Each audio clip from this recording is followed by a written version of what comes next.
Assalamualaikum warahmatullahi wabarakatuh. Perkenalkan, saya Bidan Nurika Rahma S, STM Kep, dosen tetap di program studi pendidikan profesi kebidanan pada Sekolah Tinggi Ilmu Kesehatan Budi Kemuliaan. Tujuan video ini dibuat untuk melengkapi persyaratan dalam pengajuan sertifikasi dosen gelombang 1 yang diselenggarakan oleh Kemendikti-Sayentek tahun 2026. Video ini merupakan pernyataan diri dosen dalam bentuk unjuk kerja Tridharma Perguruan Tinggi atau PDD UKTPT dalam bidang pengajaran. Pada video ini saya akan menyampaikan salah satu mata kuliah yang saya ampu, yaitu mata kuliah dalam pelayanan kebidanan 4 atau pada masa nifas dan menyusui. Pada mata kuliah ini salah satu mata kuliah dengan bobot 4 SKS. Deskripsi mata kuliah yang akan saya bawakan yaitu asuhan dalam pelayanan kebidanan 4 merupakan mata kuliah yang memberikan kemampuan kepada mahasiswa untuk memahami konsep dasar nifas, perubahan dan adaptasi secara fisiologis, dan manajemen laktasi, konsep home visit, deteksi dini komplikasi, menganalisis manajemen asuhan kebidanan ibu nifas dan menyusui berbasis bukti. Adapun capaian pembelajaran lulusan ada 4. Yang pertama adalah menerapkan nilai ketuhanan kebangsaan, kemanusiaan, kepedulian sosial, kerjasama, menghargai keanekaragaman, menjunjung tinggi penekanan hukum, serta nilai profesional kebidanan. Yang kedua, mampu menguasai konsep teoritis, keilmuan kebidanan, dan keilmuan lainnya yang menjunjung praktik pelayanan kebidanan. Yang ketiga, mampu menerapkan teori aplikasi kegiatan promosi kesehatan, edukasi, konseling, advokasi, serta pencegahan masalah kesehatan termasuk universal precaution dan patient safety. Dan terakhir, mampu menerapkan teori aplikasi ilmu kebidanan pada asuhan kebidanan bayi baru lahir, balita, anak prasekolah, remaja, prakonsepsi, kehamilan, persalinan nifas dan menyusui, pasca keguguran, masa antara, perimenopause secara komprehensif dan berkesinambungan. Capaian pembelajaran mata kuliah atau CPMK yang pertama adalah mahasiswa mampu menjelaskan tentang konsep dasar nifas, konsep dasar laktasi, dan konsep dasar home visit dengan tepat dan benar. Yang kedua, mahasiswa mampu menganalisis perubahan anatomi fisiologi ibu nifas, masa menyusui atau laktasi, serta perubahan psikologis ibu nifas berbasis bukti dengan tepat dan benar.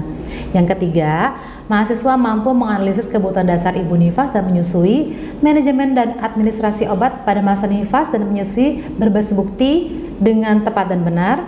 Yang keempat, mahasiswa mampu mendeteksi dini komplikasi pada masa nifas dan menyusui berbasis bukti dengan tepat dan benar. Yang kelima, mahasiswa mampu merencanakan manajemen asuhan kebidanan pada masa nifas dan menyusui, serta komunikasi terapeutik berbasis bukti dan mendokumentasikan SOAP dengan tepat dan benar.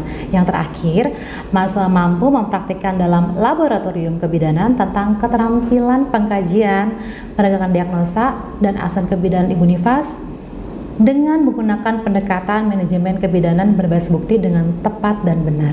Yang menjadi materi bahan kajian yang dipelajari di mata kuliah ini antara lain adalah konsep dasar masa nifas, perubahan anatomi fisiologi sistem organ pada tubuh ibu nifas dan asuhan kebidanan berbasis bukti, perubahan psikologis ibu di masa nifas, konsep dasar menyusui, manajemen laktasi, dan asuhan kebidanan berbasis bukti. Selanjutnya adalah kebutuhan dasar ibu nifas, asuhan kebidanan berdasarkan bukti, konsep home visit, manajemen dan administrasi obat yang digunakan pada masa nifas berbasis bukti, deteksi dini komplikasi masa nifas dan menyusui, manajemen asuhan kebidanan pada masa nifas fisiologi dan pendokumentasiannya menggunakan metode SOAP, pemeriksaan fisik dan psikis pada ibu nifas itu di dalam lab kelas, dan terakhir adalah konseling pada ibu nifas dan menyusui. Dalam sistem pembelajaran, saya menyampaikan materi meliputi 3. Yang pertama adalah delivery, kedua interaction, dan assessment. Pelaksanaan sistem pembelajaran dilakukan dengan pendekatan blended learning, yaitu pembelajaran luring secara tatap muka langsung dan daring pada learning management system yang disebut SIKampusmu. Di sini, mahasiswa dapat mengakses RPS, materi perkuliahan, serta mengunggah tugas secara online. Untuk metode pembelajaran menggunakan metode SCL atau yang disebut Student Centered Learning dengan menggunakan pendekatan diskusi interaktif, contextual learning, studi kasus, problem based learning, tutorial dilaksanakan langsung di kelas. Untuk di laboratorium kelas kita menggunakan demonstrasi, redemonstrasi, peer assessment, dan simulasi berupa role play. Proses pembelajaran di klinik dapat dilakukan dengan pendekatan model preceptorship dan mentorship dengan metode pembelajaran pre-post conference, beside teaching, ronde, coaching, dan studi kasus. Dalam kriteria penilaian dibagi menjadi 4. Yang pertama adalah tugas dengan bobot 20%. Yang kedua ujian tulis berupa UTS dan UAS, UTS 15%, UAS 20%. Ujian lisan yaitu dalam bentuk SOKA dengan bobot 20%. Ujian praktik dalam bentuk OSCE dengan bobot 25%. Sebagai indikator penugasan menggunakan rubrik penilaian tugas baik individu maupun kelompok. Untuk UTS dan UAS disampaikan di LMS dalam bentuk ujian tulis serta bentuk soalnya yaitu vignette. Untuk SOKA, ujian lisan dengan rubrik SOKA ada 3 penilaian. Yang pertama yaitu logis dari berpikir kritis, yang kedua kesesuaian isi lisan dari soal yang diberikan, dan terakhir keterampilan dari komunikasi dari tampilan kerangka konsep yang dituangkan dalam flip chart. Untuk OSCE, penilaian praktek yang digunakan untuk melihat kompetensi yang diharapkan dari mata kuliah ini, di mana OSCE ini terdiri dari 8 stase. Pada masing-masing stase diberikan waktu 12 menit untuk menyelesaikan kompetensi yang diujikan. Adapun referensi yang digunakan dalam mata kuliah ini adalah ada 2 referensi, yang utama dan referensi tambahan. Untuk yang utama meliputi buku wajib, diantaranya buku Varney, William Obstetric Gynecology, buku ilmu kebidanan Sarwono, dan sebagainya.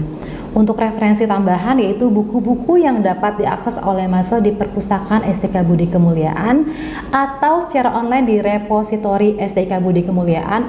Untuk lainnya dari sumber tambahan adalah jurnal e-book, majalah, tabloid, dan lain sebagainya. Sebagai tambahan referensi, saya dan tim telah melakukan penelitian dengan judul Implementasi Model Value Based Healthcare dalam pemantauan kesehatan mental Ibu Nifas di fasilitas kesehatan primer, di mana penelitian tersebut memperoleh pendanaan hibah penelitian dosen pemula tahun 2025 dari Direktorat Jenderal Pendidikan Tinggi, yang saat ini penelitian tersebut sedang dalam proses publikasi. Hasil penelitian tersebut direncanakan akan diintegrasikan ke dalam proses pembelajaran mata kuliah asuhan kebidanan Masa Nifas sebagai salah satu sumber referensi berbasis nilai hasil penelitian atau research based learning, khususnya pada materi deteksi dini kesehatan mental Ibu Nifas, screening menggunakan Edinburgh Postnatal Depression Scale atau EPDS, serta penerapan Value Based Healthcare (VBHC) dalam pelayanan kebidanan. Ya, Bismillahirrahmanirrahim. Assalamualaikum warahmatullahi wabarakatuh. Waalaikumsalam warahmatullahi wabarakatuh. Apa kabar semuanya? Alhamdulillah, luar biasa. Allahu Akbar. Istiqomah. Alhamdulillahirrahmanirrahim. Ya, semoga hari ini betul-betul istiqomah.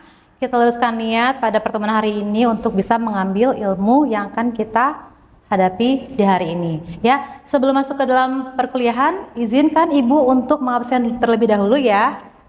Di sini total bahasa semuanya ada 15 ya. Ibu akan absen terlebih dahulu. Yang pertama ada Amanda. Baik. Ada Azmiatul Stamrotul Fuadah. Baik, terima kasih. Ada Syifa. Dan terakhir Trisha. Baik, dari semuanya hanya satu yang izin ya, karena sakit ya. Baik, terima kasih atas informasinya. Sebelum kita mulai pada pertemuan hari ini, tentunya kita perlu berdoa dulu ya. Berdoa dimulai.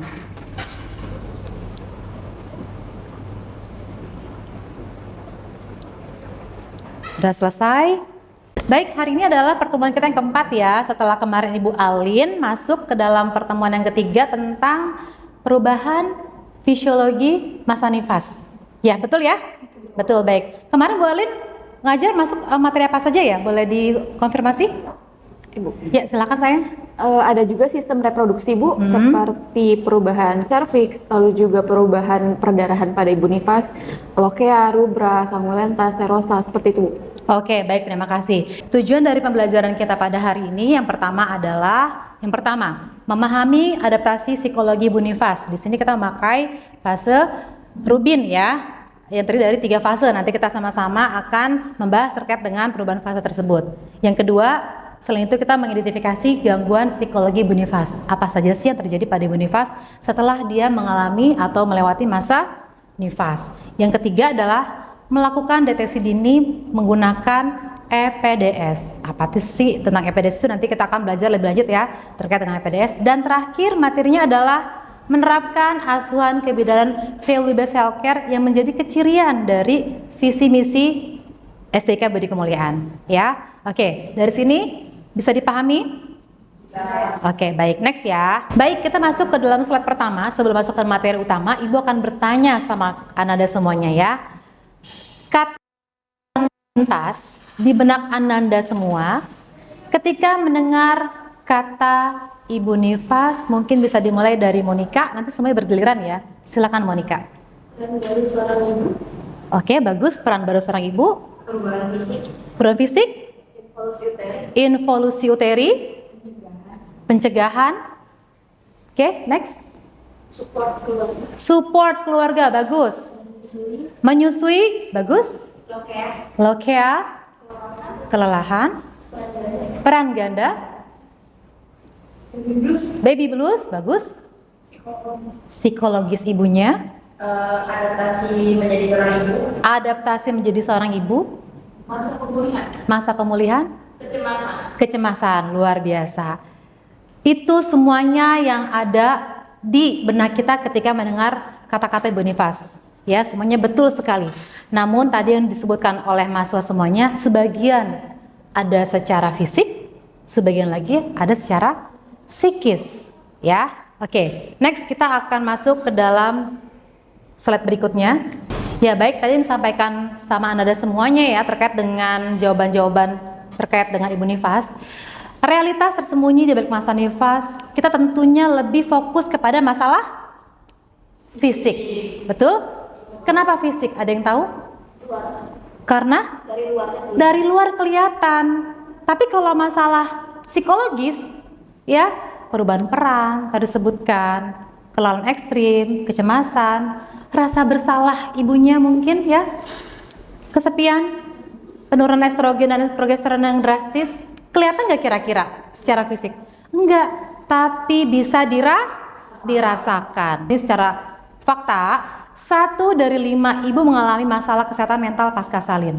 Namun sayangnya seringkali tidak terdeteksi karena dianggap sebagai keluhan yang normal.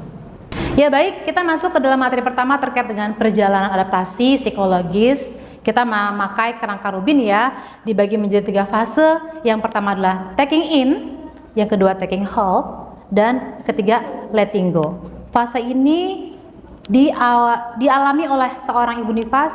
Yang pertama adalah taking in, dia terjadi di hari pertama dan kedua. Apa fokusnya? Fokus kepada kebutuhan diri sendiri. Ya, butuh banyak istirahat, butuh tidur, masih sangat bergantung pada orang lain. Ya, kenapa? Ada yang tahu? Kenapa dia bergantung kepada orang lain? Karena lelah. Ya, belum fit kembali. Dan yang terakhir, banyak cerita tentang pengalaman persalinannya. Siapa yang pernah tahu atau pernah menjenguk seorang ibu yang baru melahirkan? Dia cerita terus nggak? Cerita ya. Siapa yang di sini yang pernah menjenguk tantenya mungkin atau mamahnya terkait dengan masa nifas? Ada? Ada. Boleh dikasih tahu, boleh diinformasikan ceritanya seperti apa? Ya, silakan Monica mungkin bisa berbagi pengalaman kepada teman-temannya. Iya, kebetulan kemarin ada tante yang baru habis lahiran, terus ngejenguk juga. Terus beliau tuh selalu cerita kayak kapan dia lagi merasa mules, terus juga pas itu banyak pecah, sampai dia ngerasain sakit pas mau persalinan. Terus juga setiap ada tamu tuh pasti ngomongnya itu terus Ibu. Baik, terima kasih. Betul ya. Jadi betul pengalaman yang memang dirasakan ketika persalinan pasti akan mengulang terus. Ya, karena dia butuh didengarkan dan kita memberikan validasi emosinya dengan baik. Bagus, terima kasih Monica. Kita berikan tepuk apa nih buat Monica? Mantul. Mantul. Oke, beri tepuk mantul. Mantul. Mantap betul. Baik. Baik, untuk materi pertama terkait dengan perjalanan adaptasi psikologi kerangka Rubin dibagi menjadi 3 ya. Tadi taking in, taking hold, dan letting go. Sampai di sini pertanyaan? Cukup ya? Oke, kalau cukup Ibu akan memberikan suatu kasus. Studi kasusnya boleh dibantu baca? Untuk studi kasusnya, apa yang akan Ananda lakukan jika menemukan kondisi ibu merasa lelah, murung, sering menangis, takut, dan merasa gagal menjadi seorang ibu? Dari kasus ini, ada yang bisa bantu untuk menjawab? Ya, silakan Rere. Izin menjawab ya Bu ya. Baik. Jika saya mendapatkan kondisi ibu yang merasa lelah, terus murung, sering nangis, takut, ngerasa gagal juga sebagai seorang ibu, tentunya saya akan pertama-tama membangun komunikasi terapeutik dengan komunikasi yang empati, itu mendengarkan ibunya untuk keluh kesah dari semua apa yang dia rasakan dan apa yang ibu pikirkan, sehingga ibu juga merasa didengar dan dipahami juga. Baik, jadi bisa ditarik kesimpulan untuk mengenali batas antara adaptasi normal dan tanda bahaya pada perubahan psikologi Boniface. Ini ada dua bagian ya. Yang pertama, ibu dikatakan emosinya normal adalah dia bahagia atas kelahiran bayi, tentunya ya. Yang kedua, menangis sesekali tanpa sebab jelas itu juga masih normal karena pengaruh hormonal. Bagus ya. Lelah dan cemas saat karena memang saat ini ada bayi yang sedang dia rawat dengan seluruh energinya. Ya, yang keempat adalah mudah marah akibat kurang tidur. Jangankan ibu nifas, kita aja kalau kurang tidur gimana? Emosi ya. Ini adalah kondisi yang masih normal dan sesaat. Namun kalau sudah harus kondisi waspada, ini gejalanya berlangsung terlalu lama atau semakin berat. Tadi marah-marah, cemas, tapi udah nggak tidur-tidur, itu berarti sudah waspada. Mengganggu aktivitas harian, fungsi merawat bayi juga sudah dia lupakan, lebih fokus kepada sendiri, dan yang terakhir muncul pikiran untuk menyakiti diri sendiri atau menyakiti bayinya. Inilah yang kita sebut kapan bidan harus waspada pada kondisi di Boniface tersebut. Begitu ya. Baik, kita masuk ke dalam materi yang kedua tentang gangguan psikologi masa nifas. Ada spektrumnya ya, dibagi menjadi 3 spektrum. Yang pertama level postpartum blues. Ini umum terjadi. Ya, hampir sebagian ibu nifas itu mengalami yang namanya postpartum blues. Gejala seperti apa? Dia ringan, dapat hilang sendiri dengan dukungan maksimal. Ya. Yang kedua, level depresi postpartum. Ini merupakan kondisi serius dan menetap. Tadi ibu katakan boleh sedih, tapi kalau sudah menetap, ya itu sudah serius membutuhkan intervensi profesional. Kita bisa merujuk ibunya. Dan yang ketiga, level 3 ini psikosis postpartum. Ini merupakan kondisi emergensi, umumnya memang jarang terjadi ya, namun bisa mengancam nyawa ibu maupun bayinya. Oke? Jadi ibu sudah jelaskan terkait dengan matriks diagnosis klinik gangguan psikologis. Tadi ada 3 spektrum, ada postpartum blues, depresi, dan psikosis, yang masing-masing sudah ibu jelaskan barusan ya. Tentunya memiliki waktu muncul, durasinya kapan, gejala utamanya, dan tindakan bidan seperti apa. Ya, tentunya kita kalau misalnya menemukan di salah satu kasus tersebut, kita bisa melakukan tindakan sesuai dengan keadaan yang kita temukan. Begitu ya. Oke, saat berikutnya mengurai akar kerentanan psikologis pada ibu. Kita menjadi 4 bagian. Yang pertama adalah faktor biologis terkait dengan penurunan hormonal sangat drastis. Tadi kita sudah singgung di awal ya, estrogen, progesteron itu menurun secara drastis. Akibatnya ibu mengalami keluhan fisik dan nyeri pasca persalinan. Itu juga memperburuk keadaan ibunya. Yang kedua, faktor psikologis. Ini dia. Dia sebelumnya memiliki riwayat depresi atau kecemasan sebelumnya, atau ada trauma masa lalu yang kita tidak bisa kuak oleh ibunya ya. Yang ketiga, tentang faktor sosioekonomi budaya. Ini yang sering terjadi pada masyarakat kita. Kenapa? Karena banyak para suami atau keluarga, ketika seorang istri memiliki anak, pihak suami itu terkadang lalai dengan tanggung jawabnya. Betul? Mungkin kita bisa melihat di sekitar kita. Sekitar kita melihat bahwa seorang suami kerja seperti biasa, tapi tidak membantu istrinya dalam merawat anak atau bayinya. Gitu ya, ini sangat rentan. Dan apalagi kalau ditambahkan dengan konflik KDRT, ditambah lagi masalah finansial, ekonominya kurang, memenuhi kebutuhan juga masih kurang. Ya, ini sudah bisa mengakibatkan psikologi ibu menjadi rentan. Dan terakhir, faktor obstetrik. Tentunya ibu primipera atau ibu yang baru melahirkan berbeda cara menghadapi masa nifas dengan ibu yang sudah multipara atau punya anak lebih dari 1 ya. Dan ini juga didukung dengan persalinan lama, trauma atau bayi masuk NICU. Ini merupakan bagian dari kerentanan psikologis yang bisa dialami oleh ibu nifas. Oke, dari sini ada yang mau bertanya? Silakan. Ibu, saya bertanya. Oke, baik, silakan Maulida, ada pertanyaan? Baik Ibu, terima kasih. Saya izin menanyakan perihal trauma masa lalu Ibu. Trauma masa lalu ini apabila kita mendapatkan pasien, dia ini punya riwayat trauma masa lalu. Nah, bagaimana upaya kita sebagai bidan ketika menemukan pasien tersebut agar kejadian itu tidak berulang kembali di kehidupannya? Oke, bagus. Ibu ulangi ya pertanyaan dari Maulida ya. Jadi ada seorang pasien yang memiliki trauma persalinan. Nah, bagaimana kita sebagai seorang bidan dalam menyikapi ibunya mengatakan statement bahwa ibunya tidak ingin punya anak lagi, begitu ya? Iya. Nah, bagaimana sikap kita sebagai seorang bidan? Ya, nah yang pertama-tama adalah kita apresiasi dulu sama ibunya bahwa trauma itu memang meninggalkan bekas. Kenapa kita apresiasi? Karena apa? Ibunya mau cerita, itu dulu yang kita apresiasi. Bukan berarti kita justru mengatakan bahwa nggak apa-apa Bu, ntar juga traumanya hilang. Nggak apa-apa Bu, itu mah biasa.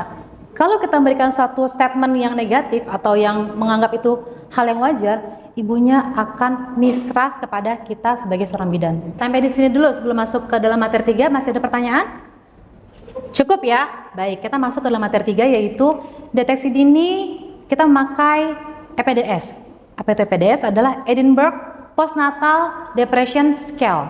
Jadi, ada 10 pertanyaan untuk ibu nifas ya, terkait dengan karakteristik pertanyaan yang bisa diselesaikan dalam waktu 5 menit. Dan ini merupakan instrumen wajib yang diberikan kepada ibu nifas.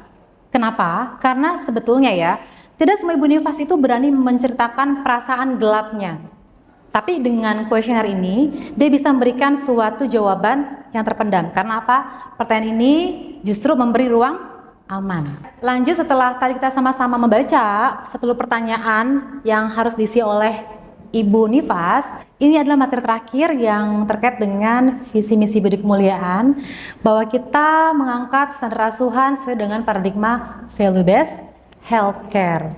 Apa sih value based healthcare? Jadi sebelumnya kalau kita amati perawatan tradisional itu zaman dulu sekedar ibunya hidup, selamat, dan gak jadi perdarahan. Tapi melupakan sisi di mana rasa ibunya itu dilupakan atau diabaikan. Contohnya, bagaimana ibu menjalani hari-hari setelah memiliki bayi baru? Kerepotan enggak?